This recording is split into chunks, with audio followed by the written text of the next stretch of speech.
Hello, educators, and welcome. If you're thinking about using Katherine Applegate's Dogtown for a novel study, you are in for such a treat. In this guide, we're going to unpack the story's plot, its amazing characters, and the really deep themes that make this book an absolute winner for the classroom. So let's dive right in. So here's our game plan. We'll start with a little tour of Dogtown, get into the big problem that kicks everything off, look at a couple of key storylines, and then wrap up with some great conversation starters you can use with your students. And right off the bat, let's meet our narrator, Chance. The book literally opens with him saying, "I know what you're thinking. That poor dog only has 3 legs. But don't go there. It's not that bad, okay?" I mean, you can just hear him, can't you? A little bit defensive, but so honest and full of spunk. It's the perfect way to kick off a discussion with your class about character voice from the very first page. All right, first up, welcome to Dogtown. So, what is this place? Well, it's a shelter, sure, but it's got a really unique twist that drives the whole story. See, Dogtown is split right down the middle. On one side, you've got the flesh and bloods, the real dogs with their muddy paws and their big, hopeful hearts. And on the other side, the metal dogs, perfect, no-hassle plug-in pets. And right there, boom, you've got your first major theme. Prejudice. The real dogs see these robots as just hunks of metal taking up space. It's an absolutely brilliant setup for talking about us versus them with your students. And believe me, the stakes are incredibly high. There's this constant, looming fear of something called the list.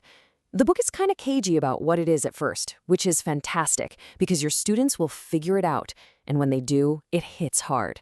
It's that unspoken, heartbreaking truth about what happens to shelter animals who just don't find a home.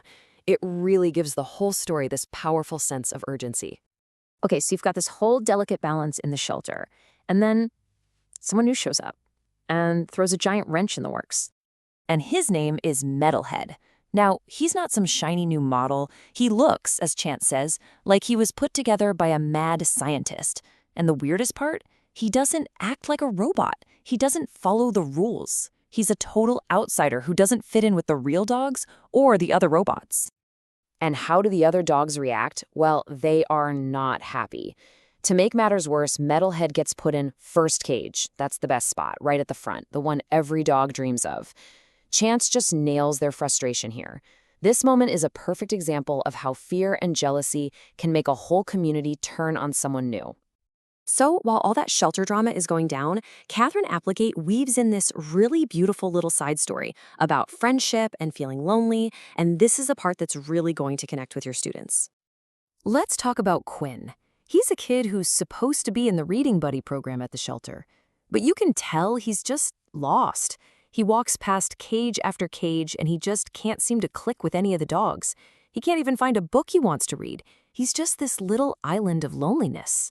So of all the dogs in the shelter, the ones barking and wagging and doing tricks, who does this lonely kid finally stop for? You guessed it, Metalhead. The one dog who isn't doing anything at all. It's like these two quiet outsiders just find each other in the noise. Their whole connection starts because they're both a little bit different. And then comes this moment that's just pure magic. Out of nowhere, Metalhead starts reciting Dr. Seuss's Green Eggs and Ham. I am Sam, Sam I am. For Quinn, this kid who's struggling to read, it's a miracle. This broken-down robot suddenly opens up this whole world for him. It's such a powerful reminder that real connection can pop up in the most unexpected ways. Okay, let's swing back to the main drama at the shelter, because things are about to get really serious. And this next part, it's all about empathy, sacrifice, and what a community can do when they work together. And here it is. The crisis. Geraldine, this sweet old St. Bernard who's like the den mother to everyone. She gets put at the top of the list. The dogs are devastated. They have to do something. But what can they possibly do? And guess who comes up with a plan? Metalhead, the outsider. He calls it the tail-out plan, and it is absolutely brilliant. But it requires every single dog to make a huge sacrifice. They all have to give up their own chance of being adopted for the day to save one of their own. Talk about a lesson in putting the group first.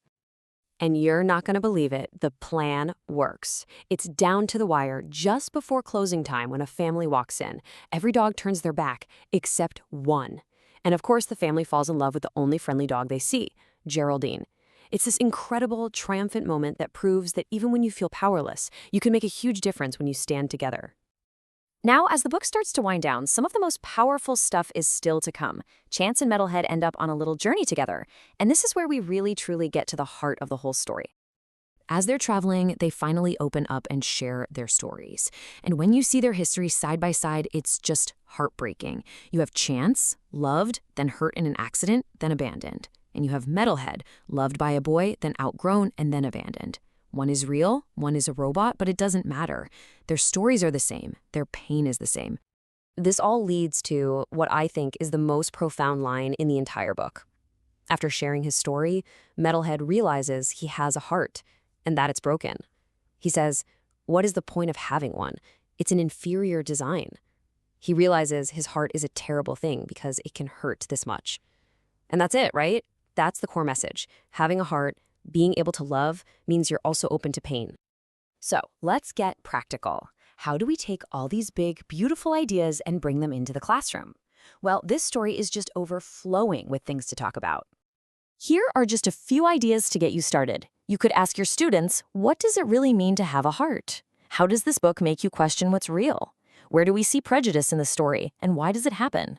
You can analyze the Tale Out plan as this amazing act of community. And maybe the biggest question of all, what actually makes a place a home? And that kind of leaves us with one last big thought to explore with your class.